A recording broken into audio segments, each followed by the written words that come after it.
Ini adalah cerita tentang gadis ini menyelamatkan nenek tua, tak disangka diberi emas yang tak pernah habis. Di sebuah desa terpencil bernama Karangjati, hiduplah seorang gadis bernama Rani, usia 24 tahun. Sejak usianya 14 tahun, Rani telah menjadi tulang punggung keluarga setelah kedua orang tuanya meninggal dunia akibat kecelakaan saat pulang dari ladang. Rani dan adik laki-lakinya, Dani, hidup dalam rumah kayu yang sudah miring dan beratap bocor. Rumah itu berdiri di pinggir hutan, jauh dari keramaian, tak jauh dari warung kecil tempat Rani bekerja. Warung itu bukan miliknya. Rani hanyalah pelayan yang setiap hari membantu memasak, membereskan meja, melayani pelanggan, dan mencuci piring hingga larut malam. Pemilik warung, Bu Sarni, adalah janda pemarah yang tak segan memarahi Rani di depan pembelihannya karena hal kecil seperti sendok yang tertinggal. Tapi Rani bertahan. Ia tak punya pilihan lain. Upahnya hanya Rp15.000 per hari, dan itu pun sering dipotong dengan alasan makan di warung, padahal yang ia makan hanya sepiring nasi dengan garam. Tapi dari uang itulah ia membeli obat untuk Dani yang menderita asma sejak kecil. Setiap malam, Rani harus menahan tangis saat melihat adiknya kesulitan bernapas, sementara ia tak bisa membawanya ke puskesmas karena tidak punya cukup uang. "Maaf, Dani. Kakak belum bisa beli obat yang mahal itu," bisik Rani suatu malam sambil memegangi tangan adiknya. Meskipun hidupnya berat, Rani tak pernah mengeluh. Ia tetap tersenyum pada siapapun. Ia membantu tetangga yang lebih tua, membersihkan mushola meski tanpa bayaran, bahkan menyumbangkan sisa makanannya untuk anak-anak yang kelaparan. Tapi, tak semua orang menghargainya. Banyak warga desa yang justru memandang rendah. "Rani itu ya, kerja cuma di warung, tapi sok alim," bisik seorang ibu saat melihat Rani lewat. "Kasihan. Cantik, tapi hidupnya menyedihkan," komentar yang lain dengan nada meremehkan. Rani tidak marah. Ia hanya menunduk dan terus berjalan. Bukan karena tidak sakit hati, tapi karena ia tahu membalas hanya akan membuat hidupnya lebih rumit. Satu-satunya hal yang membuat Rani terus bertahan adalah harapan bahwa suatu hari nanti, ia bisa menyekolahkan Dani dan keluar dari lingkaran kemiskinan. Setiap pagi, sebelum ayam berkokok, Rani sudah bangun. Ia menimba air dari sumur tua, mencuci pakaian, menyiapkan bubur untuk Dani, lalu berjalan kaki sejauh 3 kilometer menuju warung. Di perjalanan, ia melewati ladang jagung yang tandus, sawah yang mulai mengering, dan hutan bambu yang sunyi. Rani hafal betul setiap lekuk jalan itu, termasuk setiap genangan air dan bebatuan kecil yang membuat sandal jepitnya sering putus. Ia bahkan hafal suara angin yang berdesir di sela-sela daun bambu. Tempat itu menakutkan bagi banyak orang, tapi tidak bagi Rani. Ia percaya tempat manapun akan aman jika hati kita bersih. Satu hal yang selalu Rani lakukan setiap pagi adalah menyapa langit. "Ya Allah, kalau hari ini masih harus susah, tidak apa-apa. Tapi tolong sembuhkan Dania," gumamnya sambil menatap langit abu-abu. Hidup Rani seperti itu terus-menerus. Monoton. Melelahkan. Tapi ia tidak menyerah. Ia percaya setiap penderitaan ada akhirnya, meskipun entah kapan datangnya. Hari itu, saat warung mulai sepi menjelang sore, Rani izin pulang lebih awal karena Dani sakit sejak pagi. Ia membawa sebungkus kecil bubur dari sisa masakan di warung. Rani tidak melewati jalan utama seperti biasa, melainkan memutuskan mengambil jalur belakang melalui hutan bambu karena lebih cepat. Langit mulai menggelap. Angin bertiup lebih kencang dari biasanya. Suara dedaunan dan ranting yang saling bergesekan membuat suasana semakin mencekam. Tapi Rani tidak takut. Langkah kakinya mantap, meski tubuhnya lelah dan perutnya kosong sejak siang. Tiba-tiba, langkahnya terhenti.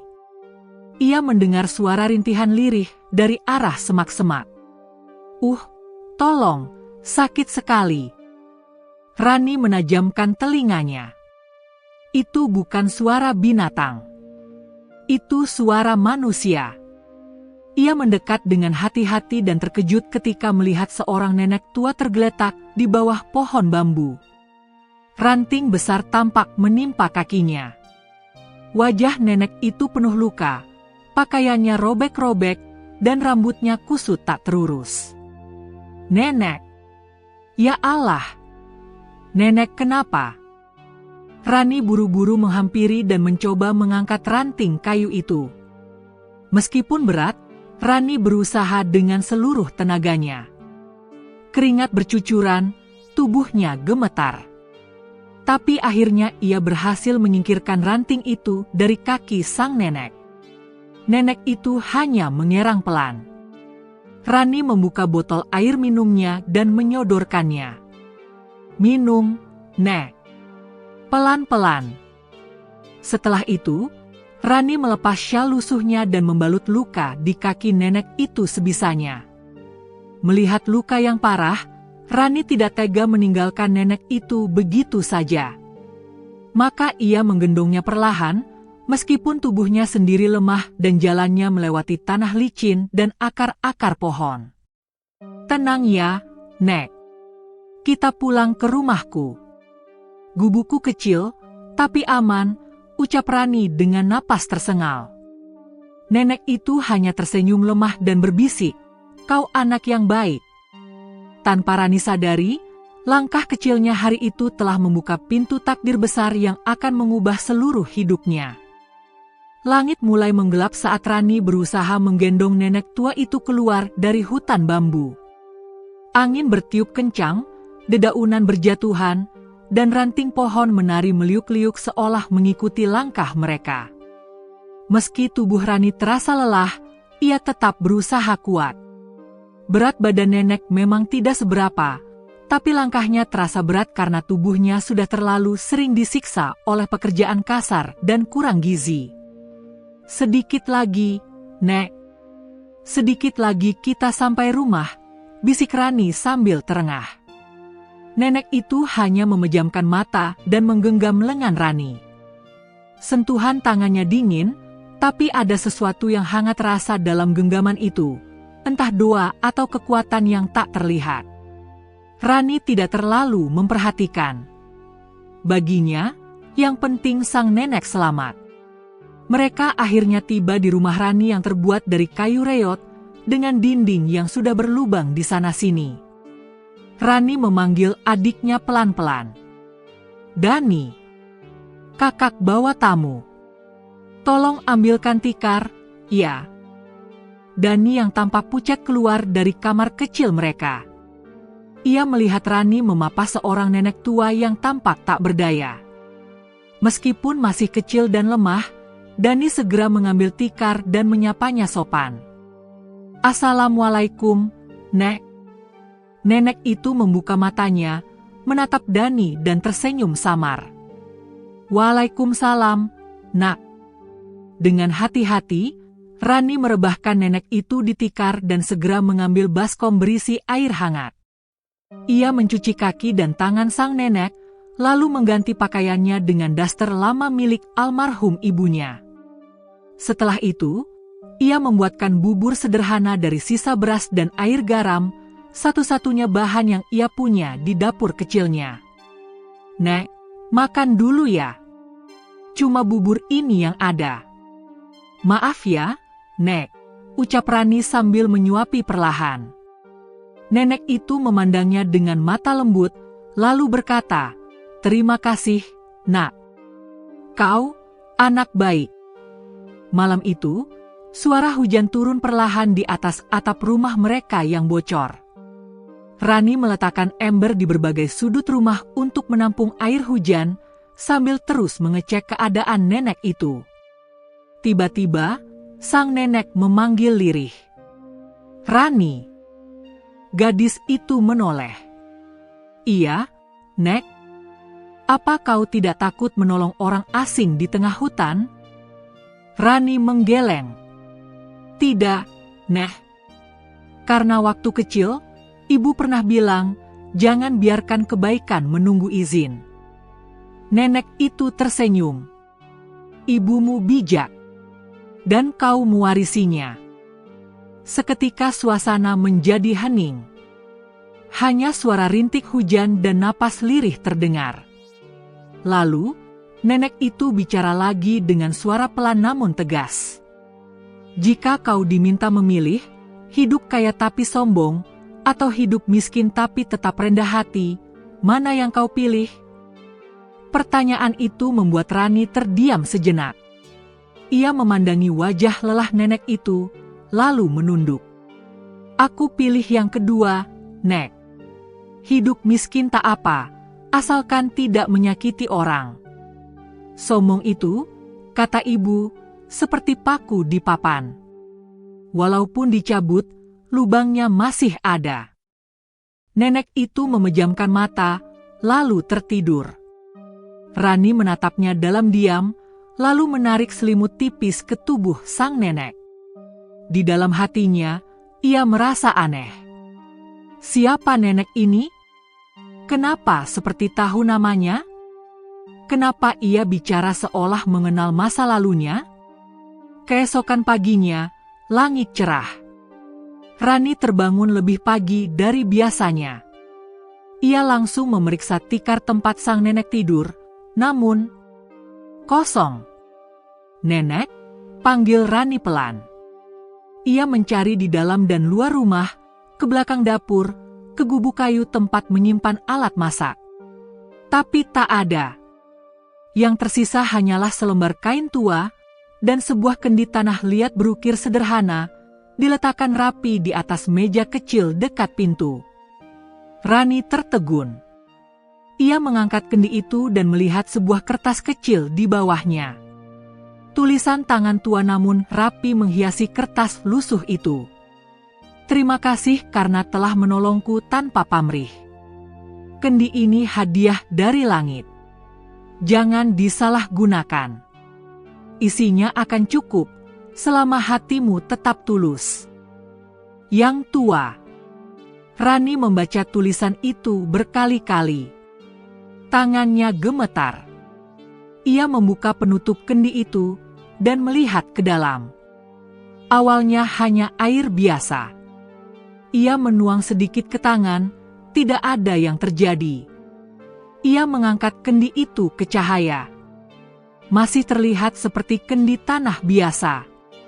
Dengan perasaan bingung, ia meletakkan kembali kendi itu di meja. Ia memanggil Dani dan menunjukkan kendi tersebut. Aneh ya, Dani. Nenek itu nggak pamit, tahu-tahu pergi. Tapi ninggalin kendi ini. Dani mengangguk.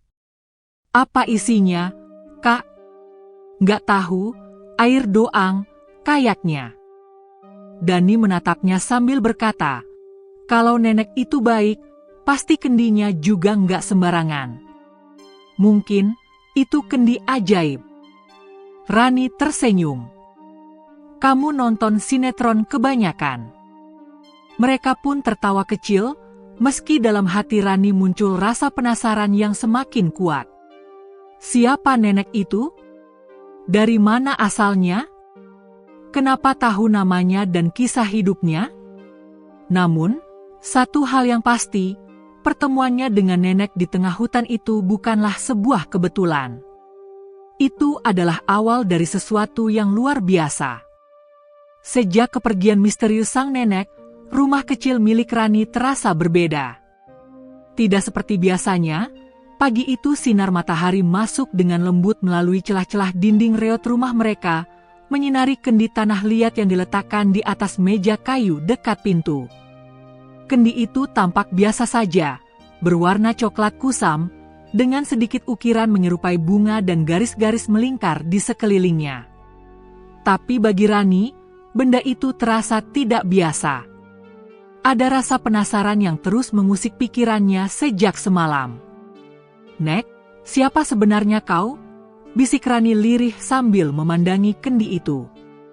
Ia ingat jelas tatapan mata sang nenek, lembut namun dalam. Ucapannya seolah mengenal masa lalu Rani, dan caranya mengucapkan nama Rani seperti seseorang yang sudah lama tahu siapa dirinya. Padahal ia belum pernah melihat nenek itu sebelumnya di desa Karangjati maupun di pasar atau jalanan umum. Rani mencoba mengesampingkan rasa penasarannya. Ia masih punya tanggung jawab, memasak bubur untuk Dani, mencuci pakaian, lalu pergi ke warung untuk bekerja. Tapi sebelum beranjak, ia melihat kendi itu sekali lagi. Ia mengangkatnya. Tidak terlalu berat, meskipun tadi malam ia merasa kendi itu berisi air. Penasaran, Rani membuka tutupnya. Ciprat. Setetes air memercik ke jari tangannya. Ia menjulurkan tangan, mencoba menuangkan air dari dalam kendi ke telapak tangannya. Pling! Rani terkesiap. Yang keluar bukan air, tapi sebuah kain emas. Bulat, mengilap, dan terasa berat di tangan. Di tengahnya terdapat simbol matahari dan lingkaran kecil seperti bulan. Bukan rupiah, bukan dolar, bukan pula mata uang apapun yang ia kenal. Tapi jelas itu emas murni. Tubuh Rani gemetar.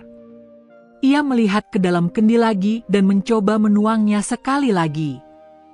Pling! Pling! Dua kain emas lagi jatuh ke lantai tanah rumahnya, menggelinding pelan lalu berhenti di sudut tikar. Rani buru-buru menutup kendi itu dan menarik napas dalam-dalam. "Astagfirullah," bisiknya pelan. "Dani. Dani bangun dulu, deh," katanya panik sambil mengetuk kamar kecil tempat adiknya tidur. Dani membuka pintu sambil mengucek matanya. "Ada apa, Kak?" Rani menunjuk kendi di meja. "Lihat ini." Dani mendekat, mengambil salah satu koin emas itu. "Ini emas?" Iya, keluar dari kendi itu. Rani masih terdengar bingung dan tidak percaya. "Kak, ini serius? Berarti kita bisa beli obat, beli makanan, benerin rumah," ujar Dani bersemangat. Rani menggeleng cepat. "SSST, jangan terlalu keras. Jangan bilang siapa-siapa dulu. Kakak belum yakin." Meski jantungnya berdegup kencang, Rani tidak langsung bertindak gegabah. Ia hanya membawa satu kain dan menyimpannya di dalam bungkusan kain, lalu menaruhnya di bawah tumpukan pakaian lama. Sisa dua kain lain ia sembunyikan di celah balok kayu rumahnya. Hari itu, sepanjang bekerja di warung, kepala Rani dipenuhi pikiran tentang kendi itu. Ia tak bisa fokus. Saat Bu Sarni memarahinya karena lupa menyajikan sambal, ia hanya mengangguk kosong. Dalam benaknya, berkecamuk banyak pertanyaan. Kenapa kain emas bisa keluar dari kendi? Apa ini jebakan? Apa ini sihir? Apa aku sedang bermimpi? Tapi satu hal yang pasti, ia tak pernah merasa segugup ini. Bahkan rasa lapar dan lelahnya seakan tertutup oleh rasa penasaran dan harap-harap cemas. Saat malam tiba, dan Dani sudah tidur, Rani duduk kembali di depan kendi itu. Ia membuka tutupnya dan menatap ke dalamnya dengan ragu. Ia tidak berniat menjadi kaya, tidak pernah memimpikan kekayaan besar. Tapi jika kendi ini bisa membantu menyembuhkan Dani dan memperbaiki hidup mereka, mungkin itu adalah jawaban dari doanya selama ini. Ia menuang sedikit. Pling! Satu kain lagi. Rani menutupnya cepat dan berkata pelan, "Aku akan pakai dengan hati-hati." Keesokan harinya, Rani memberanikan diri membawa satu kain emas ke toko emas di kota kecamatan, dengan menyamar menggunakan kerudung besar dan topi. Ia berjalan kaki jauh karena takut menarik perhatian. Saat tiba, pemilik toko, seorang pria paruh baya, mengamati kain itu dengan kaca pembesar, lalu menatap Rani penuh tanda tanya. Ini emas tua, sangat murni. Kamu dapat dari mana? Saya temukan di rumah kakek saya yang sudah meninggal, jawab Rani berdusta kecil. Kalau kamu mau, saya bisa beli ini seharga 5 juta. Rani terdiam sejenak. Angka itu seperti mimpi. Dengan 5 juta, ia bisa membeli banyak hal, obat untuk Dani, makanan sehat, bahkan atap baru. Baik, Pak. Saya jual, katanya dengan pelan.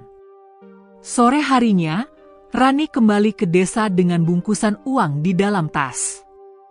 Ia tidak belanja macam-macam. Ia hanya membeli susu, roti, selimut tebal untuk Dani, dan 2 botol obat asma dari apotek. Sisa uang ia simpan rapat-rapat. Namun, saat ia lewat warung, beberapa warga desa mulai menatapnya aneh. Itu Rani ya? Kok bajunya baru? Kemarin jalan kaki, sekarang naik ojek? Dari mana uangnya? Jangan-jangan ikut pesugihan. Bisikan-bisikan itu mulai terdengar. Tapi Rani hanya menunduk dan mempercepat langkah. Dalam hati ia berdoa, tolong jangan biarkan aku tergoda, ya Allah. Aku hanya ingin menolong Dani. Malam itu, Dani tersenyum lebar karena bisa minum susu dan tidur dalam kehangatan selimut baru. Rani duduk di sudut rumah, menatap Kendi yang diam di pojok ruangan. Ia tahu, hidupnya mulai berubah. Tapi apakah perubahan ini berkah atau cobaan? Pagi itu, embun masih menggantung di ujung-ujung daun, dan ayam tetangga mulai berkokok. Rani terbangun lebih awal dari biasanya. Ia tak tahu kenapa, tapi hatinya terasa gelisah. Seperti ada yang hilang. Suasana di rumahnya sunyi, terlalu sunyi. Ia memandang tikar di sudut rumah, tempat semalam ia meletakkan sang nenek untuk beristirahat. Tapi tikar itu kosong. Hanya selimut tua yang terlipat rapi, dan sebuah kendi kecil dari tanah liat berwarna coklat berdiri diam di atasnya. Tak ada suara. Tak ada jejak. Nenek, panggil Rani pelan. Ia beranjak dan melihat sekeliling rumah. Tidak ada siapapun. Bahkan pintu rumah masih tertutup rapat. Tidak ada tanda-tanda nenek itu keluar dari pintu depan. Nek? Nenek? Di mana? Panggilnya lagi, kali ini lebih panik.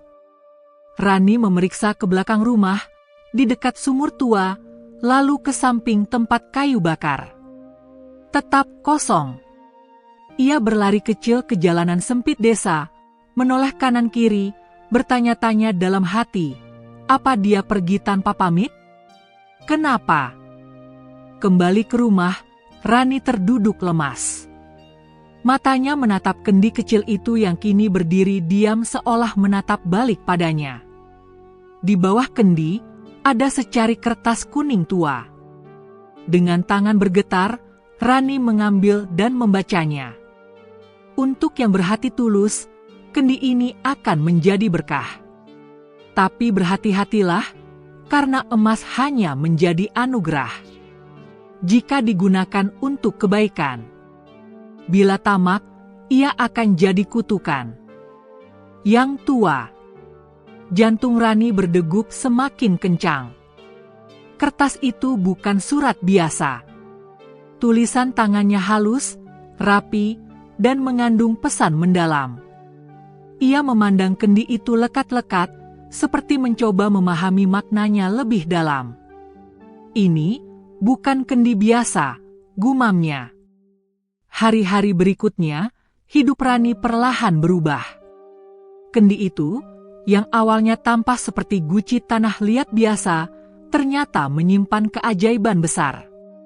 Setiap hari, ketika Rani menuangkan isi kendi itu dengan niat untuk membantu sesama, setidaknya 1 atau 2 kain emas jatuh ke tangannya. Tidak pernah banyak. Tidak bisa ditimbun sekaligus. Tapi cukup untuk membeli kebutuhan, mengobati Dani, dan membantu tetangga yang lebih miskin. Tapi Rani tidak menggunakan semuanya untuk dirinya. Ia tahu betul bagaimana rasanya lapar, bagaimana rasanya dipandang rendah, dan bagaimana sulitnya memohon bantuan saat tak punya apa-apa. Maka, ia mulai membantu diam-diam. Ia membeli beras untuk janda tua yang anaknya lumpuh, memperbaiki atap musala kecil yang bocor, hingga membelikan sandal baru untuk anak-anak yang sekolah tanpa alas kaki. Semua dilakukan tanpa nama, tanpa jejak. Ia meletakkan bantuan dalam plastik dan menggantungnya di pagar rumah penerima saat malam tiba. Namun, sebagaimana biasanya, kebaikan di desa kecil kadang tidak dibalas dengan pujian, melainkan dengan kecurigaan. Kamu dengar nggak? Si Rani itu sekarang suka bagi-bagi sembako, bisik Bu Partinah ke tetangganya. Iya. Padahal dulu miskin banget. Sekarang bisa beli obat mahal buat adiknya. Dari mana uangnya? Aku curiga, jangan-jangan ikut pesugihan.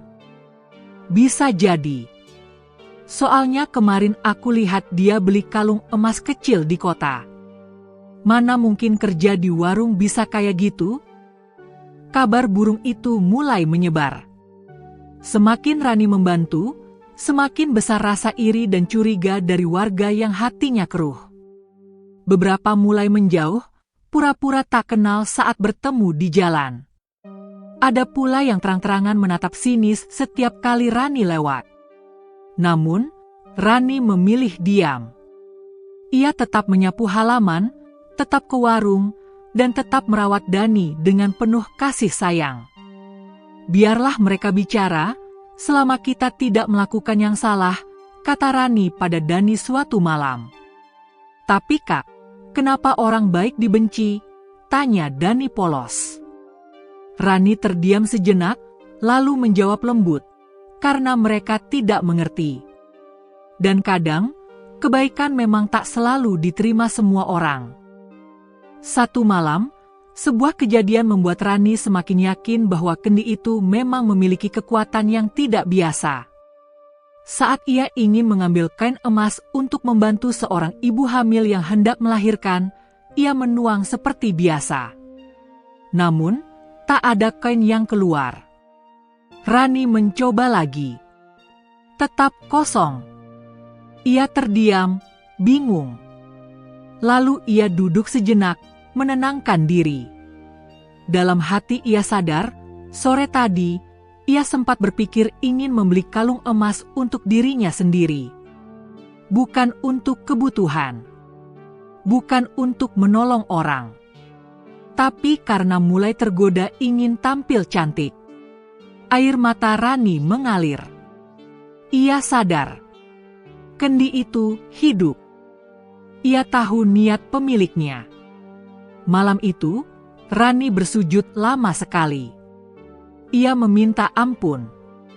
Ia berjanji dalam hati bahwa kendi itu hanya akan digunakan untuk kebaikan.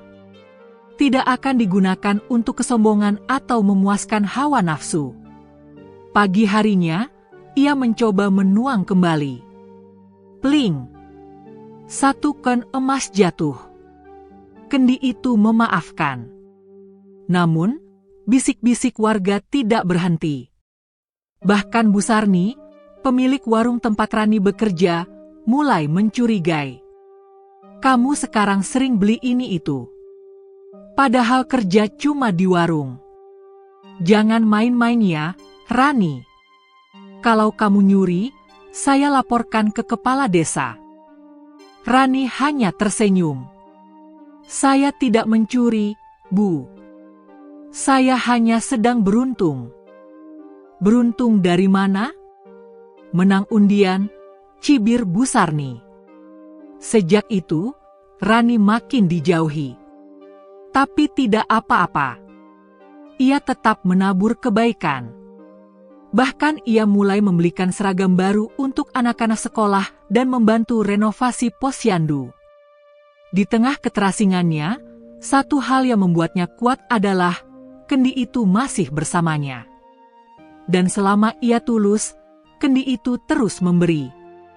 Pagi belum benar-benar cerah ketika Rani tersadar dari tidurnya. Hujan semalam masih meninggalkan aroma basah di udara, dan langit di balik jendela terlihat abu-abu, tanda rintik akan segera datang lagi. Dengan langkah pelan, ia mendekat ke sudut rumah, di mana kendi tanah liat berdiri sunyi di atas tikar. Tangannya menyentuh ukirannya yang halus, mengingatkan dirinya akan pesan nenek tua. Emas hanya menjadi anugerah jika digunakan untuk kebaikan. Bila tamak, ia akan menjadi kutukan. Rani menutup buntelan kain yang menyimpan satu kain emas, cadangan terakhirnya untuk membeli obat Dani bulan ini. Ia sadar, lagi-lagi ia akan menggunakan sedikit koin itu untuk menolong janda tukang bakso, Bu Aminah, yang semalam terdengar batuk berdahak di depan masjid kecil desa. Setelah memberi salam kepada adiknya, Rani menyiapkan lauk sederhana dari sisa sayur dan membuatkan secarik nasi bungkus untuk Bu Aminah. Ia menyelipkan 2 lembar uang hasil penjualan kain kemarin. Semoga cukup, bisiknya dalam hati. Di dalam warung, Bu Sarni sudah menatap dingin. "Kamu datang terlambat, Rani," katanya datar. Rani hanya mengangguk, tak mau berdebat. Ia ambil lap dan mulai membersihkan meja, sambil diam-diam mendengar bisik-bisik pelanggan. Itu gadis kok makin aneh, ya? Dulu kerja susah payah, sekarang selalu bawa bungkusan sembako. Tahu sendiri, pasti ikut pesugihan. Aku lihat dia bawa kendi ke rumahnya semalam. Kendi? Emangnya dia punya kendi warisan? Aneh. Bisik-bisik itu menusuk hati Rani. Namun ia ingat nasihat sang nenek dalam mimpinya. Ketika orang tak mengerti, biarkan kebaikan berjalan tanpa nama. Sepulang warung, Rani memutuskan berkeliling desa. Di antara rerimbunan pintu rumah kayu, ia menyelipkan makanan dan uang di bawah tikar warga yang sedang kesusahan, janda yang suaminya meninggal, petani miskin yang padi panennya gagal, bocah yatim piatu yang sepatu sekolahnya sobek. Semua ia lakukan senyap, tanpa meninggalkan jejak nama. Namun, pada malam kelima sejak bisik-bisik itu merebak, sesuatu terjadi. Saat Rani menoleh ke arah kendi untuk mengambil kain, ia terkejut melihat tutup kendi terbuka. Padahal ia yakin menutupnya rapat. Di sampingnya, koin emas berjatuhan, 7 buah, jauh lebih banyak dari biasanya. Jumlah yang belum pernah ia lihat selama ini. Jantung Rani berdetak kencang. Tidak, ini terlalu banyak. Ia segera menutup kembali kendi itu dan menatap koin kain di lantai. Semuanya mengilap menyilaukan. Tanpa pikir panjang, ia masukkan semua kain ke dalam kain, lalu berlari keluar rumah. Angin malam yang dingin membuatnya menggigil, tapi rasa takut lebih besar. Apa ini pertanda, Nek? Apakah aku memecah aturan? Langkahnya mengarah ke belakang rumah, menuju kediaman Bu Sarni yang sedang tertidur lelap. Tak ada lampu jalan, hanya rembulan pucat yang menjadi cahaya. Rani mengendap, lalu menaruh seluruh kain di atas tikar depan pintu Bu Sarni, tanpa mengetuk pintu, seolah menyerahkan semua itu sebagai penyesalan karena niatnya membeli kalung kemarin. Esok subuh, desas-desus baru merebak lebih kencang. Astagfirullah, ibu-ibu.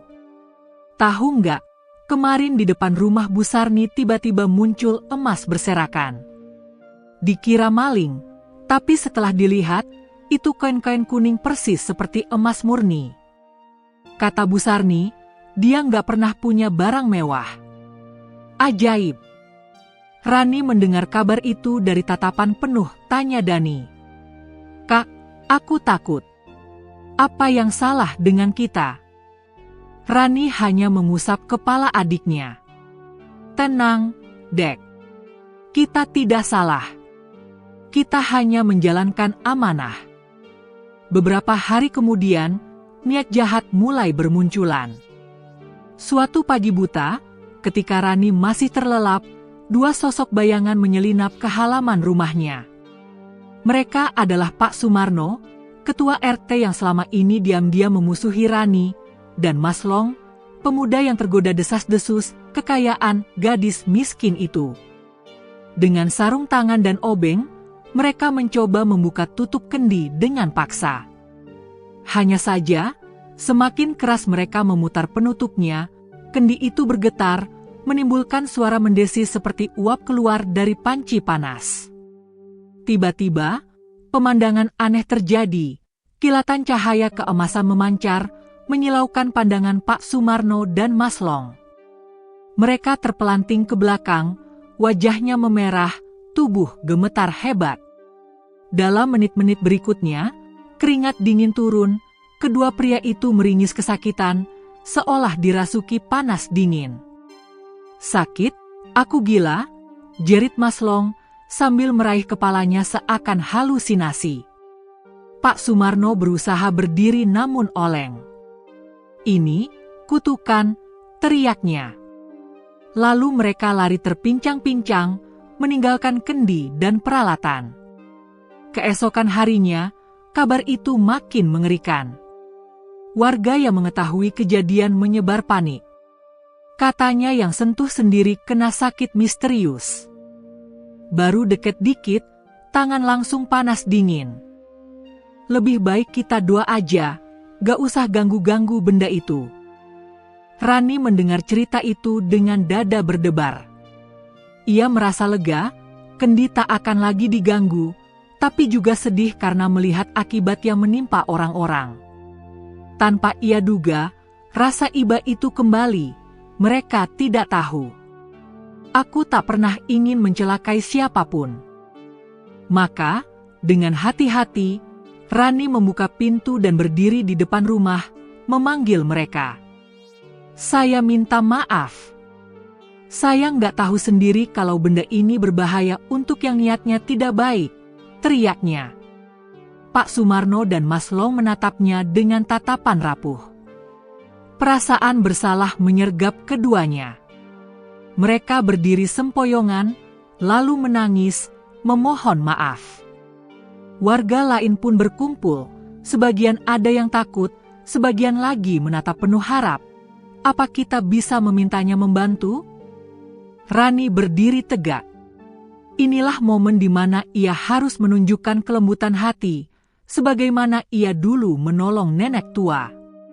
Aku akan memaafkan kalian semua, kata Rani dengan suara bergetar. Tapi tolong, jangan ganggu kendi ini lagi. Dia bukan kunci kekayaan, dia amanah yang harus dijaga agar kita tetap peduli pada sesama. Hening sesaat. Lalu satu persatu warga menunduk hormat. Suasana mencekam berganti rasa pilu dan simpati. Hujan rintik yang turun pelan seolah menepuk lembut atap-atap rumah, membawa kesegaran baru dalam hati mereka. Malam itu, Dani memeluk kakaknya erat-erat. Kak, aku bangga sama kamu. Rani tersenyum lelah.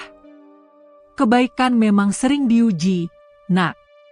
Tapi selama kita tulus, akan selalu ada jalan. Di sudut rumah, kendi kecil itu berdiri dalam cahaya lampu minyak yang temaram. Ukirannya berkilau hangat, seakan mengangguk pelan, memberi restu pada gadis yang menyimpannya dengan hati penuh kasih. Setelah peristiwa aneh yang menimpa Pak Sumarno dan Mas Long, suasana desa Karangjati berubah.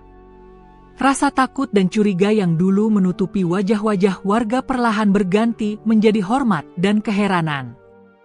Banyak orang mulai mendekati Rani, bukan untuk menuduh, tapi untuk minta bantuan dengan nada yang lebih sopan dan halus. Ada yang datang dengan suara lirih. "Rani, anakku sakit. Aku tak mampu beli obat. Kalau bisa, tolong bantu sehlasmu." Ada pula yang mengetuk pintu rumahnya malam-malam. "Rani, mohon bantu beras. Suamiku baru meninggal. Aku belum makan sejak kemarin." Dan Rani tak pernah menolak. Selama ia tahu mereka sungguh-sungguh butuh bantuan, ia akan diam-diam membuka kendi itu, memohon dalam hati agar niatnya tetap bersih, lalu menukarkan koin-koin emas itu secara diam-diam di luar desa agar tidak menimbulkan kecurigaan. Tak ada yang tahu bagaimana kendi itu bekerja. Tak ada yang tahu seberapa banyak koin yang bisa keluar darinya. Yang pasti, semakin besar niat Rani menolong orang lain, kendi itu selalu memberikan apa yang ia butuhkan, tak lebih, tak kurang. Namun, kabar tentang gadis miskin dengan kendi emas akhirnya menembus batas desa. Cerita tentang keanehan di Karangjati mulai terdengar oleh aparat kecamatan, bahkan sampai ke telinga kepala desa dan seorang camat muda yang ambisius bernama Pak Darmawan. Awalnya, Pak Darmawan tidak percaya. Tapi begitu mendengar langsung dari mulut Pak Sumarno, yang kini berubah menjadi lebih pendiam dan takut, wajahnya berubah serius. "Jadi, kalian bilang ada kendi yang bisa mengeluarkan emas? Dan cuma bisa digunakan sama anak itu?" tanyanya sambil mengetuk-metukkan pena ke meja. "Iya, Pak Camat. Tapi, bukan emas biasa. Itu emas kuno. Koin-koin emas bulat, dan nggak bisa dipalsukan," kata Pak Sumarno. "Dan setiap kali ada yang tamak, langsung kena, sial. Badan panas, mata rabun, bahkan sempat muntah-muntah, tambah maslong, masih trauma." Pak Darmawan tersenyum tipis. Dalam benaknya, ia langsung berpikir, kalau benar ada benda seperti itu, harusnya bisa digunakan untuk pembangunan, untuk proyek desa, untuk, ya, sedikit keuntungan pribadi juga. Ia segera memanggil ajudannya, menyuruhnya menyelidiki lebih dalam. "Awasi rumah gadis itu. Lihat siapa yang keluar masuk. Laporkan semuanya padaku." Beberapa hari kemudian, bantuan Rani makin meluas. Ia diam-diam menyumbangkan uang untuk memperbaiki jembatan bambu yang hampir rubuh, mengganti papan kelas sekolah dasar yang lapuk, hingga menyumbang bahan makanan untuk dapur umum saat banjir kecil melanda desa tetangga. Warga mulai memanggilnya anak malaikat. Tapi Rani tetap menolak pujian. "Saya hanya menjalankan amanah. Jangan puji saya. Puji saja Allah," katanya setiap kali ada yang berterima kasih. Namun di balik senyum-senyum warga, ada mata-mata yang mengintai. Beberapa malam, Rani merasa ada yang memperhatikan rumahnya dari balik pohon bambu. Pernah ia menemukan sandal asing di dekat pagar belakang. Tapi ia memilih diam, tak ingin membuat Dani khawatir. Sampai suatu hari, Pak Darmawan datang langsung ke rumah Rani bersama 2 aparat desa. Ia datang tidak sebagai tamu biasa, tapi dengan gaya resmi dan tekanan. "Rani," katanya di depan umum, "saya dengar kamu menyimpan benda pusaka yang sangat luar biasa. Kami dari pemerintah perlu memeriksanya." Rani terdiam. "Pak, ini bukan benda untuk dipamerkan atau diuji. Ini titipan. Saya tidak mencurinya. Saya tidak menggunakannya untuk kaya." Pak Darmawan menyipitkan mata. "Negara ini butuh pembangunan, Rani. Kalau benar kendi itu bisa membantu rakyat, kenapa hanya kamu yang menggunakannya? Harusnya milik bersama. Milik negara."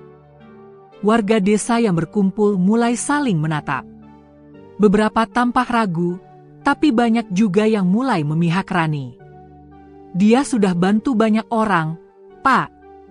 Kalau bukan karena dia, saya nggak bisa operasi, teriak Pak Umar. Rani bukan orang tamak, Pak Camat. Kalau kendi itu jatuh ke tangan yang salah, kita semua celaka, kata Bu Aminah lirih. Pak Darmawan tersenyum sinis. Kita akan lihat. Malam harinya, saat Rani dan Dani tertidur, sekelompok orang tak dikenal diam-diam masuk ke rumah.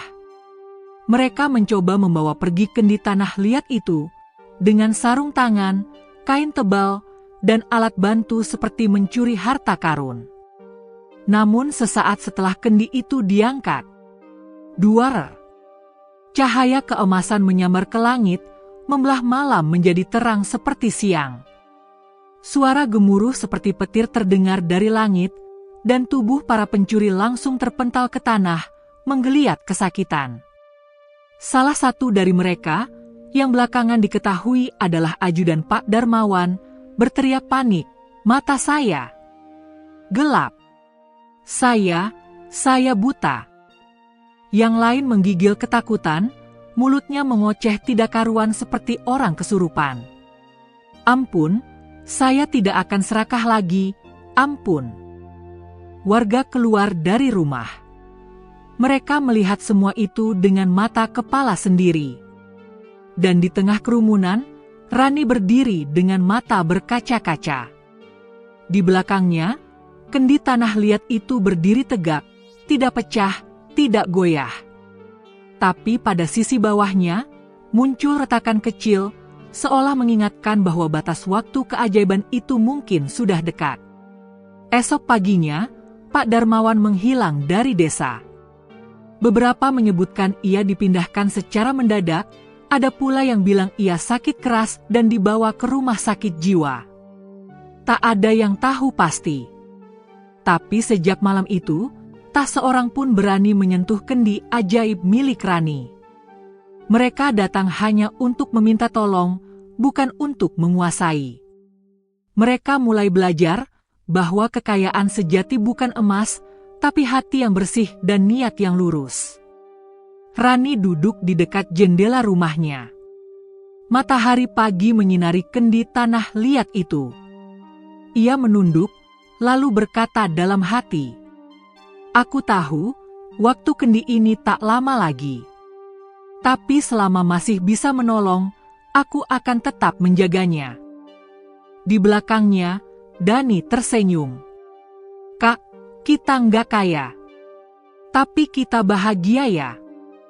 Dan Rani menjawab pelan, "Iya, Dek, selama hati kita nggak tamak, kita selalu cukup." Malam itu, hujan turun pelan. Bukan hujan deras yang menderu, tetapi hujan lembut yang jatuh seperti bisikan dari langit.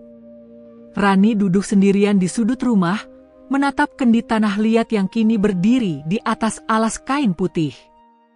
Di dasar kendi itu, sebuah retakan kecil mulai terlihat. Halus, hampir tak kasat mata. Tapi bagi Rani yang setiap hari membersihkannya, perubahan itu jelas. Ia menyentuh garis halus itu dengan jari gemetar. "Apa? Waktumu sudah hampir habis," bisiknya. Malam sebelumnya, mimpi tentang nenek tua datang kembali. Wajahnya tetap teduh, tapi sorot matanya tajam, serius, seperti sedang menyampaikan pesan yang berat. "Rani, akan datang godaan yang lebih besar dari sebelumnya. Kau akan dihadapkan pada dua pilihan. Jangan salah pilih. Karena kali ini, bukan hanya hidupmu yang dipertaruhkan, tetapi nasib banyak orang." Rani terbangun dengan jantung berdebar. Ia tahu, ini bukan sekadar mimpi. Ini peringatan. Beberapa hari kemudian, sebuah mobil hitam mewah berhenti di ujung jalan desa Karangjati. Mobil itu tak biasa. Platnya berwarna asing. Dari dalam keluar seorang pria tinggi berkacamata gelap, didampingi penerjemah lokal. ia memperkenalkan diri sebagai Mr. Jacobson, kolektor benda-benda supranatural dan antik dari Eropa Timur. Dengan senyum ramah, ia berkata kepada kepala desa dan beberapa warga, "Saya dengar kabar tentang sebuah kendi yang dapat mengeluarkan emas. Di desa ini, ya?" Warga saling pandang. Beberapa mengangguk ragu. "Saya ingin bertemu dengan pemiliknya. Saya datang dengan niat damai dan tentu saja dengan tawaran yang luar biasa." Rani dipanggil. Ia datang dengan tatapan tenang, walau hatinya penuh tanya. Mr. Jacobson menyalaminya dan langsung to the point. "Saya akan beli kendi itu darimu. Berapapun harganya. Bahkan, saya siapkan uang 50 miliar rupiah tunai, atau emas batangan seberat 100 kilogram jika kamu lebih suka itu." Tawaran itu menghentak semua orang. Warga langsung berdesah, kepala desa menelan ludah. Beberapa orang mulai membujuk Rani pelan. "Rani, kamu nggak akan dapat kesempatan kedua seperti ini. Kau masih muda. Dengan uang sebanyak itu, kau dan adikmu bisa sekolah, bisa punya rumah, bisa hidup tanpa kerja keras lagi. Tolong pikirkan baik-baik. Kalau kamu nggak mau untuk dirimu sendiri, setidaknya untuk masa depan Dani." Rani mendengarkan semuanya dengan diam. Tapi di dalam hatinya, terjadi pertempuran hebat. 50 miliar bukan jumlah kecil. Ia bisa membeli rumah besar, menyekolahkan Dani sampai ke luar negeri, membangun rumah sakit gratis, bahkan menyantuni seluruh penduduk miskin di 3 desa. Dan semua itu hanya dengan menyerahkan satu kendi kecil. Satu benda. Satu keputusan. Namun, saat malam tiba dan desa kembali sunyi, Rani duduk memeluk lututnya di samping kendi. Tangannya bergetar. Ia membuka kembali surat dari sang nenek. "Emas akan terus mengalir selama hatimu jernih. Sekali kau gunakan untuk kesombongan atau keserakahan, kendi itu akan retak dan pecah. Dan jika jatuh ke tangan yang salah, dunia akan mengubah berkah jadi bencana." Rani menatap kendi itu. Lalu menatap Dani yang tertidur pulas. Lalu menatap langit-langit rumah yang masih berlubang kecil di satu sisi. Ia menangis pelan. "Aku juga ingin hidup nyaman. Aku ingin Dani tak susah. Tapi, kalau benda ini jatuh ke orang yang tamak, berapa banyak orang yang akan menderita? Aku nggak bisa." Pagi harinya, ia menemui Mr. Jacobson dan berkata dengan suara tenang, "Maaf, saya tidak menjual benda itu. Saya hanya menjaganya. Itu bukan milik saya. Itu titipan dari langit." Wajah Mr. Jacobson berubah dingin. "Think again, young girl. You just rejected your only chance to be rich forever." "Saya tidak butuh kaya raya. Saya hanya ingin cukup dan bisa menolong orang," jawab Rani. Lelaki asing itu berdiri, menyeringai sinis. "You do regret this." Namun bukan hanya Jacobson yang tak bisa menerima penolakan itu. Beberapa hari kemudian, saat Rani pergi ke sungai untuk mencuci, rumahnya dibobol oleh sekelompok orang tak dikenal. Mereka merusak pintu, membongkar laci, menendang tikar, mencari kendi itu. Untungnya, Rani telah menyembunyikan kendi itu di tempat yang tak mereka sangka, di dalam tanah bawah pohon pisang tua, yang hanya bisa dibuka dengan doa-doa yang diajarkan oleh sang nenek dalam mimpi. Saat kembali dan melihat rumahnya porak-poranda, Dani gemetar ketakutan. Kak! Mereka nyari kendi. Mereka bilang benda itu milik dunia, bukan milik kita." Rani memeluk adiknya erat. "Maafkan kakak, Dek. Kakak nggak bisa biarkan benda ini jatuh ke tangan yang salah. Sejak hari itu, Rani tak lagi tinggal di rumah. Ia pindah dari satu rumah ke rumah warga yang bersedia melindungi. Setiap malam, kendi itu ia bawa dalam bungkusan kain putih, didekap seperti bayi.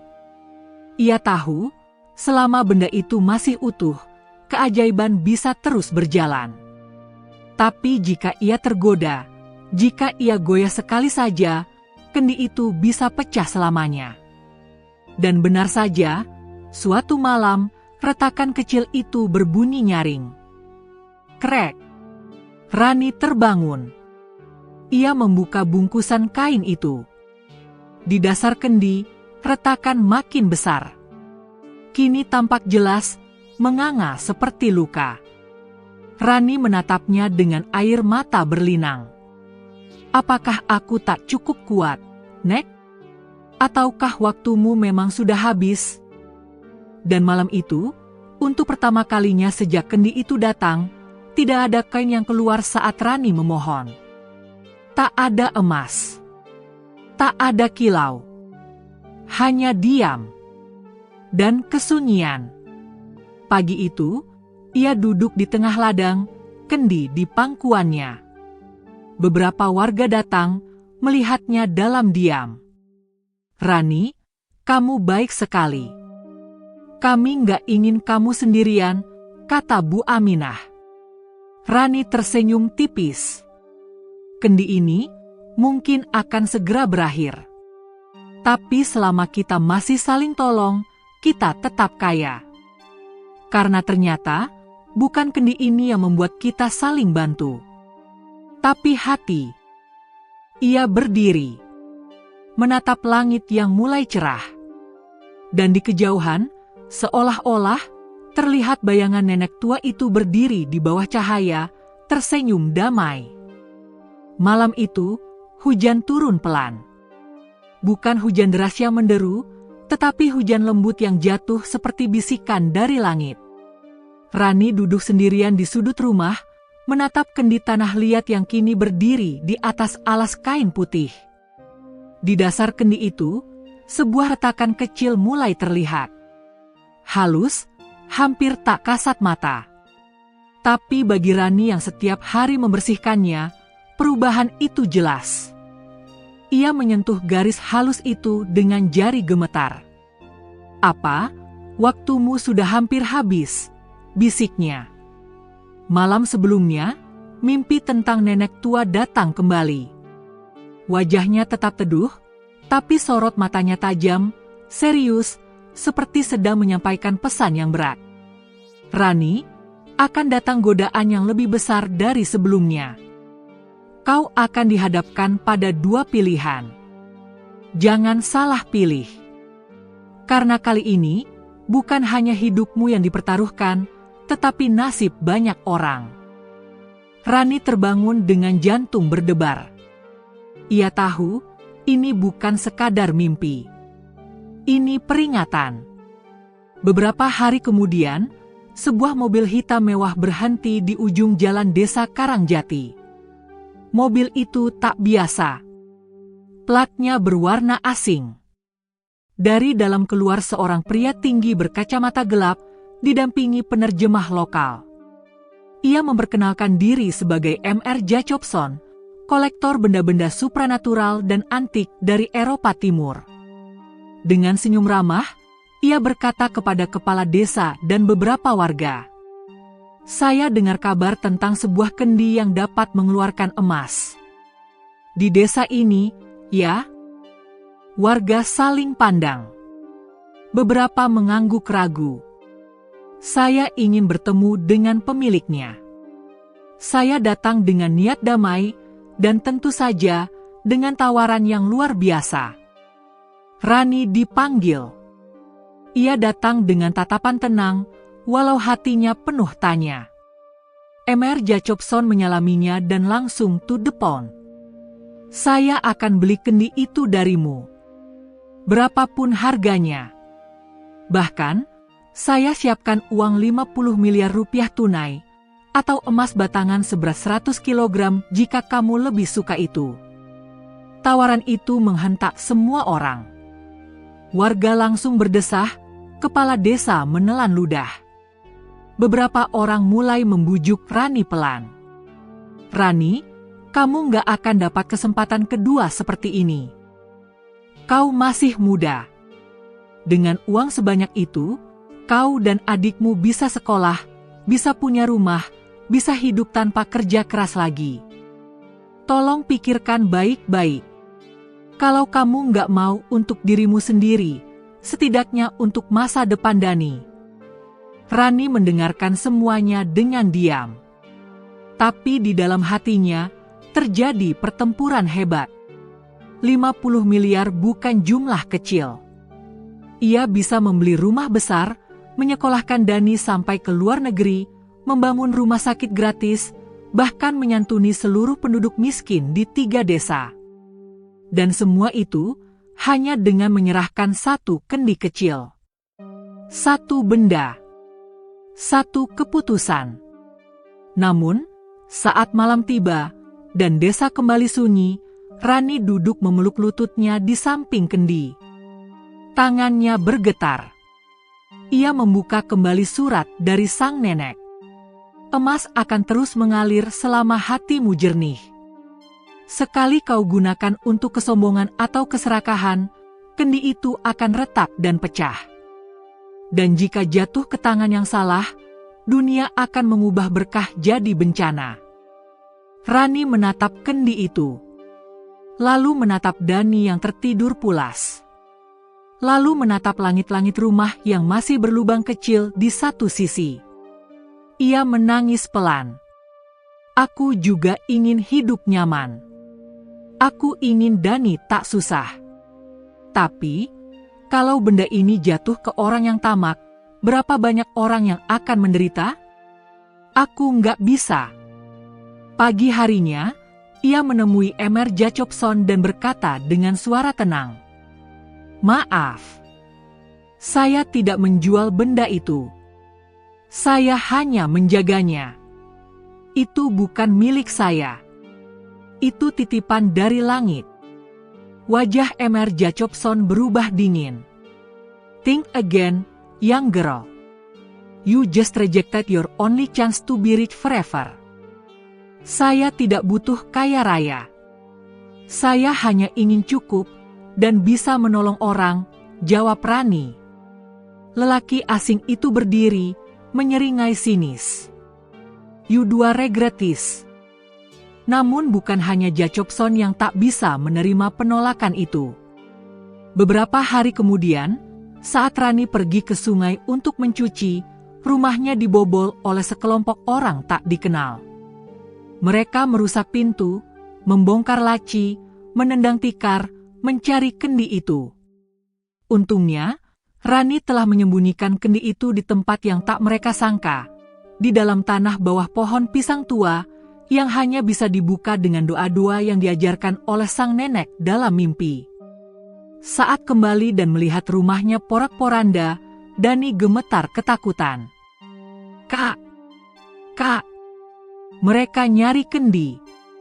Mereka bilang benda itu milik dunia, bukan milik kita." Rani memeluk adiknya erat. "Maafkan kakak, Dek. Kakak nggak bisa biarkan benda ini jatuh ke tangan yang salah." Sejak hari itu, Rani tak lagi tinggal di rumah. Ia pindah dari satu rumah ke rumah warga yang bersedia melindungi. Setiap malam, kendi itu ia bawa dalam bungkusan kain putih, didekap seperti bayi. Ia tahu, selama benda itu masih utuh, keajaiban bisa terus berjalan. Tapi jika ia tergoda, jika ia goyah sekali saja, kendi itu bisa pecah selamanya. Dan benar saja, suatu malam, retakan kecil itu berbunyi nyaring. Krek! Rani terbangun. Ia membuka bungkusan kain itu. Di dasar kendi, retakan makin besar. Kini tampak jelas, menganga seperti luka. Rani menatapnya dengan air mata berlinang. apakah aku tak cukup kuat, Nek? Ataukah waktumu memang sudah habis?" Dan malam itu, untuk pertama kalinya sejak kendi itu datang, tidak ada kain yang keluar saat Rani memohon. Tak ada emas. Tak ada kilau. Hanya diam. Dan kesunyian. Pagi itu, ia duduk di tengah ladang, kendi di pangkuannya. Beberapa warga datang, melihatnya dalam diam. "Rani, kamu baik sekali. Kami nggak ingin kamu sendirian," kata Bu Aminah. Rani tersenyum tipis. "Kendi ini mungkin akan segera berakhir. Tapi selama kita masih saling tolong, kita tetap kaya. Karena ternyata, bukan kendi ini yang membuat kita saling bantu, tapi hati." Ia berdiri, menatap langit yang mulai cerah. Dan di kejauhan, seolah-olah terlihat bayangan nenek tua itu berdiri di bawah cahaya, tersenyum damai. Pagi itu, desa Karangjati diguyur sinar mentari yang lembut. Angin sepoi menari di sela-sela pepohonan, seakan mencoba menghibur hati Rani yang remuk. Di pangkuannya, kendi tanah liat itu diam, retakannya semakin jelas, garisnya memanjang seperti luka yang tak kunjung sembuh. Sudah 3 hari berturut-turut, Rani memohon dengan tulus di hadapan kendi itu. Tapi tak ada lagi kilauan emas. Tak ada lagi koin. Tak ada cahaya. Hanya keheningan. Seolah kendi itu sudah memutuskan untuk berhenti. Keajaiban telah berakhir. Namun, ada satu hal yang membuat Rani terkejut. Meski emas tak lagi keluar, orang-orang tetap datang. Bukan untuk meminta, tapi untuk menawarkan bantuan. Bu Aminah datang membawa sepiring nasi jagung dan sambal tempe. Pak Umar menawari papan bekas untuk memperbaiki rumahnya. Beberapa anak muda yang dulu menertawakan Rani, kini datang membawa alat tukang. "Kami mau bantu benerin atap rumahmu, Rani," kata mereka. Dan saat Dani sakit demam karena kehujanan, seluruh tetangga ikut menjenguk, membawa madu, minyak kayu putih, hingga membacakan doa-doa. Rani yang duduk di samping kendi hanya bisa menangis dalam diam. Bukan karena kehilangan keajaiban, tapi karena melihat bahwa hatinya telah menular ke banyak hati. "Nek, bahkan tanpa kendi ini, mereka tetap memilih untuk peduli," bisik Rani dalam hati. Namun kebahagiaan itu tak berlangsung lama. 3 hari setelah kendi berhenti berfungsi, bencana datang. Petang menjelang, langit tiba-tiba berubah menjadi hitam.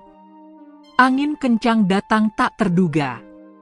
Petir menyambar pohon kelapa di pinggir desa. Tak lama, terdengar suara gaduh, kobaran api dari rumah Pak Tamin, seorang petani tua yang tinggal di barat desa. Api menjalar cepat, ditiup angin besar. Jerami, kayu kering, dan rumah-rumah papan menjadi bahan bakarnya. Dalam waktu singkat, 5 rumah habis dilalap api. Teriakan, tangisan, dan suara panik memenuhi udara. Sebagian warga lari menyelamatkan barang-barang. Sebagian lagi berusaha memadamkan api dengan air seadanya. Tapi air tak cukup. Ember bocor.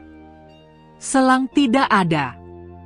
Dan saat itulah, banyak yang menoleh ke arah Rani, meski hanya dalam diam. Seseorang berbisik, "Kalau kendi itu masih bisa mengeluarkan emas, kita bisa beli mobil pemadam, alat penyelamat." Yang lain menjawab, "Tapi katanya kendi itu sudah berhenti." Mungkin karena kita terlalu tamak. Rani berdiri di depan rumahnya yang masih aman. Di tangan, kendi itu ia peluk. Ia tahu, semua orang berharap. Tapi kali ini, ia tak bisa lagi meminta keajaiban dari benda mati. Ia hanya bisa meminta dari manusia. Tanpa pikir panjang, Rani berlari ke balai desa dan membunyikan kentongan. Semua warga, jangan tunggu bantuan. Jangan tunggu keajaiban. Kita bisa selamatkan rumah kita sendiri. Bawa ember, bawa tanah basah, bawa daun pisang. Kita bergerak sekarang juga. Awalnya hanya 2 orang yang ikut. Lalu 5. Lalu 20. Tak lama, hampir seluruh warga desa bahu-membahu memadamkan api. Yang tua membawa air. Yang muda menggali sumur cadangan. Anak-anak menyiapkan daun pisang basah untuk menutup api. Rani berlari dari satu titik ke titik lain, mengarahkan, menguatkan, membantu. Meski kakinya terluka oleh paku yang berserakan, ia tak berhenti. Meski lengannya melepuh kena panas, ia terus menggenggam ember. Sampai akhirnya, menjelang tengah malam, api padam. 5 rumah hangus. Tapi puluhan rumah lainnya terselamatkan. Warga menangis, bukan karena rumah yang hilang, tapi karena merasakan kebersamaan yang telah lama hilang. Keesokan paginya, Rani duduk lemas di pinggir sawah. Bajunya sobek. Tangannya diperban. Di sampingnya, kendi itu masih diam. Tapi kali ini, ia tidak merasa kehilangan. Yang ia rasakan justru lega. Seorang anak kecil datang membawa pisang goreng dan susu kedelai.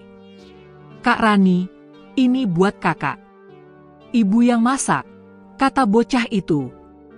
Rani tersenyum. "Terima kasih, ya. Kakak enggak lapar, tapi kakak bahagia." Tak lama, kepala desa datang membawa warga lainnya. "Rani, maafkan kami. Dulu kami sering salah paham. Tapi kemarin malam, kamu sudah selamatkan kami semua. Kamu benar, kita tak butuh kendi. Kita hanya butuh hati." Warga yang lain mengangguk. Beberapa menangis. "Kami sadar. Emas bukan penyelamat. Tapi kebaikanmu yang menyelamatkan desa ini." Malam harinya, angin semilir mengalun lembut. Rani duduk di depan rumah, memandang langit berbintang. Kendi itu kini berada di pangkuannya. Retakannya bertambah besar. Tapi Rani tak takut lagi. "Nek, aku sudah siap. Kalau memang ini waktunya, kembalilah ke tempatmu." Tiba-tiba, angin berhenti. Udara terasa hening. Kendi itu bergetar perlahan, mengeluarkan cahaya lembut keemasan. Dan di tengah cahaya itu, muncul sosok nenek tua berjubah putih. Rani membeku. Sosok itu tersenyum. "Terima kasih, Rani. Kau telah menyelesaikan tugasmu dengan baik. Kau membuktikan bahwa keajaiban sejati bukan dari benda, tapi dari pilihan hati." Rani menunduk. "Maafkan aku kalau pernah ragu." Nenek itu mengangguk. "Kau tidak pernah ragu. Kau hanya diuji. Dan kau lulus." Ia kemudian menyentuh kendi dengan lembut. Dalam sekejap, kendi itu berubah menjadi cahaya, lalu menguap ke langit, seperti benang emas yang dilepaskan angin. Rani hanya bisa menangis. Bukan karena kehilangan, tapi karena merasa penuh. Penuh cinta. Penuh makna. Penuh pembelajaran. Keesokan harinya, warga menemukan Rani tertidur di bawah pohon pisang tua. Di sampingnya, sebuah tanaman kecil tumbuh dari bekas kendi. Pohon kecil berdaun emas yang memancarkan cahaya di pagi hari. Warga sepakat tidak menyentuhnya. Mereka menjaga pohon itu dengan doa dan kebersamaan. Dan sejak saat itu, desa Karangjati berubah. Tanpa kendi. Tanpa emas, tapi dengan hati-hati yang bersinar. Hari-hari di Desa Karangjati kembali berjalan seperti biasa, dalam arti yang paling membahagiakan. Tak ada lagi kejar-kejaran orang tamak. Tak ada lagi orang yang menatap Rani dengan curiga. Tak ada juga kilatan cahaya atau emas yang berjatuhan dari kendi. Tapi satu hal berubah besar, semua orang kini saling peduli. Pak Tamin yang kehilangan rumah kini tinggal di rumah Pak Sumarno yang rela mengosongkan ruang tamunya. Mas Long yang dulu angkuh kini jadi relawan pembangunan desa. Bahkan anak-anak yang dulu mengejek Rani dan Dani, kini menjadi sahabat mereka yang setia, membantu membersihkan halaman, membawa belanjaan, dan menemani belajar. Rani, untuk pertama kalinya sejak kecil, bisa tertawa tanpa beban. Ia dan Dani bangun pagi, menyiram tanaman, belajar, lalu membantu di dapur umum. Tidak ada lagi benda ajaib. Tapi kini, hatinya jauh lebih ringan. Ia merasa lebih kaya daripada siapapun. Dulu aku punya kendi emas, tapi sekarang aku punya orang-orang yang tulus, katanya pada Dani. Dani tersenyum. Dan aku punya kakak. Itu lebih dari cukup. Namun di tengah ketenangan itu, sesuatu yang tidak mereka duga kembali datang. Sore itu, sebuah mobil mewah berplat luar negeri kembali muncul di jalanan desa.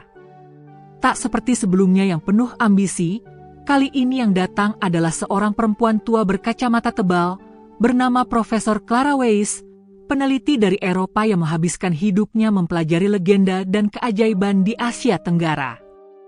Ia datang bukan dengan ancaman atau iming-iming uang.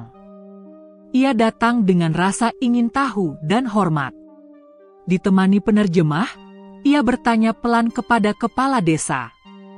Kami mendengar dari relawan internasional bahwa di desa ini muncul sebuah tanaman unik, berdaun emas, tumbuh di tanah kering, tepat di titik munculnya cahaya aneh beberapa minggu lalu. Kepala desa mengangguk.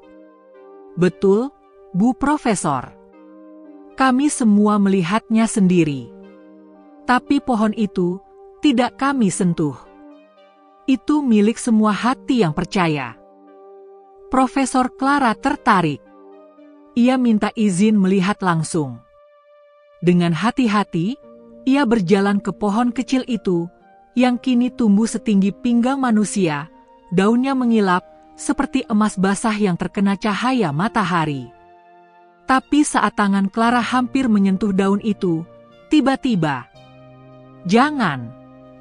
Suara itu datang dari Rani. Rani berjalan cepat, berdiri di depan pohon kecil itu. Maaf, pohon ini bukan untuk dijamah. Ia bukan benda penelitian. Ia bukan objek eksperimen. Ini adalah hadiah terakhir dari langit. Clara Weiss menatap Rani dalam-dalam. Perempuan tua itu lalu menurunkan kacamatanya dan berkata, "Saya tidak ingin mengambilnya. Saya hanya ingin memahami bagaimana pohon ini tumbuh dari sesuatu yang tidak bisa dijelaskan oleh ilmu pengetahuan. Dan saya ingin tahu bagaimana seorang gadis kecil bisa membuat seluruh desa ini berubah hanya dengan satu kendi." Rani diam. Ia tak menjawab dengan kata-kata. Tapi sorot matanya berkata jelas, bukan kendi yang membuat perubahan, tapi niat di dalam hati. Profesor Clara akhirnya hanya mengambil foto dari kejauhan. Sebelum pulang, ia berkata, "Kau istimewa, Rani. Dunia perlu tahu kisahmu.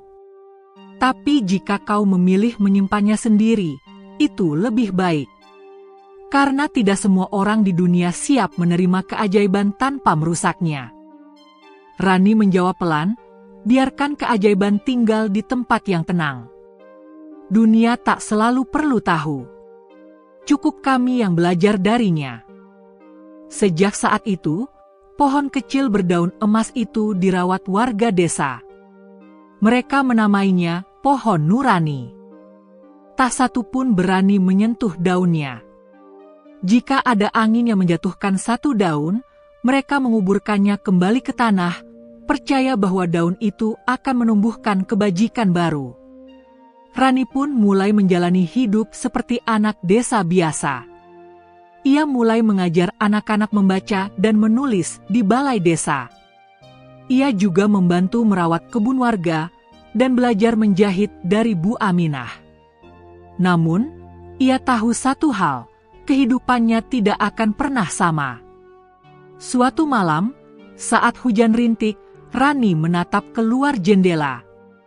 Di sampingnya, Dani tertidur dengan damai. Hujan yang menetes seperti mengingatkan akan malam saat kendi itu pertama datang. "Terima kasih, Nek," bisik Rani. "Karena pernah mempercayai aku. Karena pernah memberiku ujian. Dan karena sudah mengajarkan bahwa keajaiban terbesar adalah saat kita memilih untuk tetap baik, meski tak ada yang melihat." Dan pada malam itu, untuk pertama kalinya setelah semua berlalu, Rani tidak merasa sendirian. Ia merasa lengkap. Bukan karena memiliki sesuatu, tapi karena telah memberi segalanya yang ia mampu dengan cinta yang paling tulus. Tahun berganti. Musim panen datang dan pergi. Pohon nurani, pohon berdaun emas yang tumbuh di bekas tempat kendi itu dahulu dikuburkan, masih berdiri tegak, menjulang, kini setinggi rumah panggung. Daun-daunnya berkilau saat tertimpa sinar matahari. Tak pernah layu, tak pernah rontok, seolah menjadi pengingat abadi tentang kebaikan yang pernah tumbuh dari hati seorang gadis miskin. Rani kini sudah beranjak dewasa.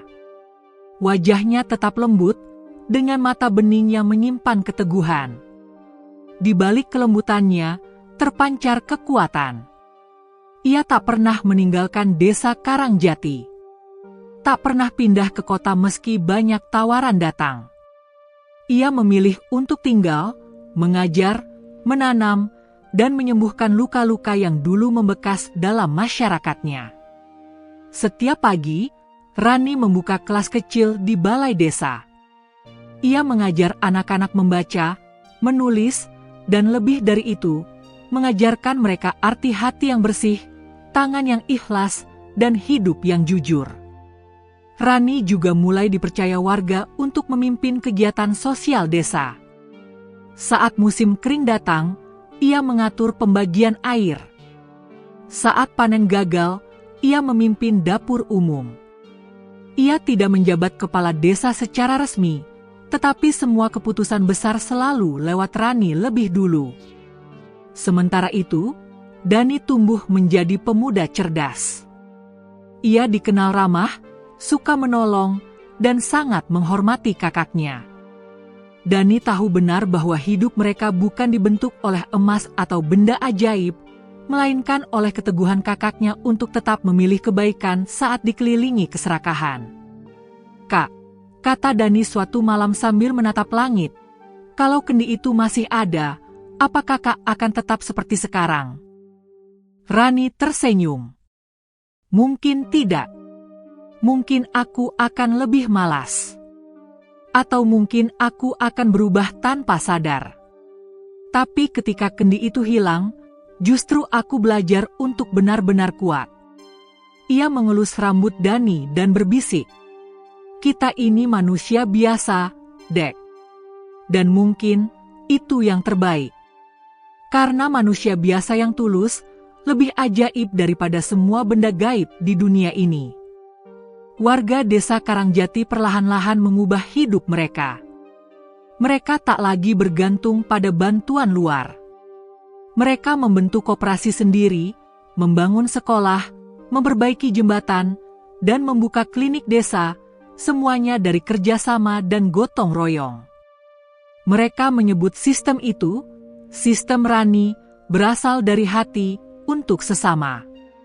Kabar tentang desa Karangjati bahkan tersebar hingga ke tingkat provinsi. Banyak pejabat datang berkunjung, ingin belajar tentang sistem keadilan sosial dari bawah, yang ternyata lebih kuat dari program-program birokrasi rumit. Tapi setiap kali ada yang bertanya siapa yang memulai semua itu, warga hanya menjawab, seorang gadis miskin yang pernah diberi keajaiban, tapi memilih untuk membagikannya. Namun, keajaiban tak selalu datang 2 kali. Suatu pagi yang mendung, Rani bangun lebih awal dari biasanya. Hatinya gelisah. Ia berjalan ke tempat pohon nurani berdiri. Dan saat ia tiba, hatinya mencelos. Pohon itu, daun-daunnya menguning. Bukan seperti daun layu biasa. Daun-daun emas itu kehilangan kilaunya. Beberapa bahkan sudah gugur, seperti serpihan cahaya yang jatuh ke bumi.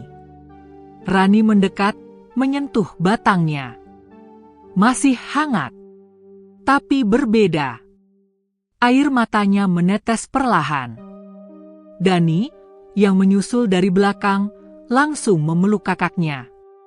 "Kak, kenapa?" "Pohon ini, mungkin waktunya sudah selesai juga," jawab Rani lirih. Hari-hari berikutnya, daun-daun emas mulai berguguran satu demi satu. Warga desa berkumpul setiap pagi dan sore, menyaksikan dengan hening. Tak ada yang berani menyentuh satupun daun yang jatuh. Mereka hanya menguburkannya kembali dengan doa dan harapan. Hingga suatu malam, langit Karangjati berubah. Bintang-bintang bersinar lebih terang dari biasanya. Angin malam sejuk membawa aroma bunga dan tanah basah.